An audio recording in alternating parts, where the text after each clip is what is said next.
All right, it's 2012. It's an election year, and politicians are moving around. They're everywhere. They'll be at events. They'll and we laugh and we joke, and we've done it for a number of years in our community. We don't see the politicians until election time, and then they're there. Well, it's that time now, and I am spending time on the program in the early months of this year. We're going to talk about the politicians and their role in our community. I'm not saying that the politicians should have all the answers. I'm not saying that they alone can fix the conditions of our community.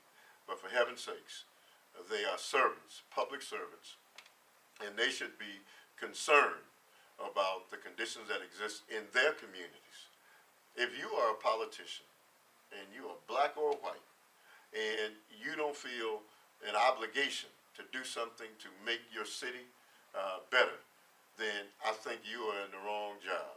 And we need to cultivate and develop other leaders in our community. The only leaders in our community aren't the folks who are elected right now. Many young people have the tools necessary to become great leaders. I know because I've sat down and talked with many young brothers and young sisters, and all they need is a little cultivation, a little direction, and many of them have the fight in them. Unfortunately, far too many politicians in our community are comfortable. They've been there for far too long, and they have no idea of how to fix our community, so they hibernate.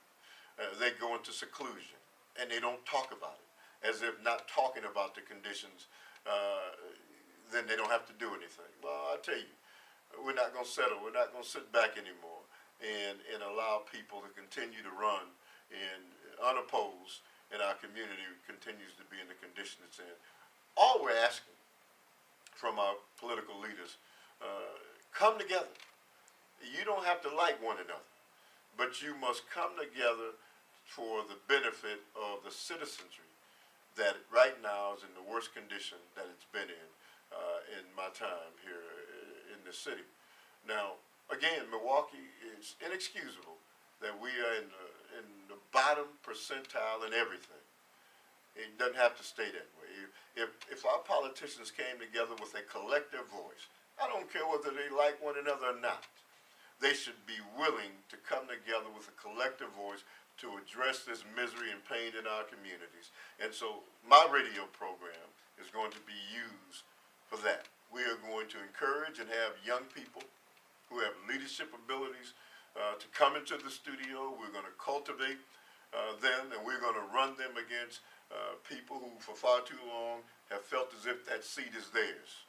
We're going to send a hard, strong message to people who have been in seats for far too long that the seat belongs to the community. You either support those who support you, or we will remove you, because the seat belongs to the people, not to the politicians.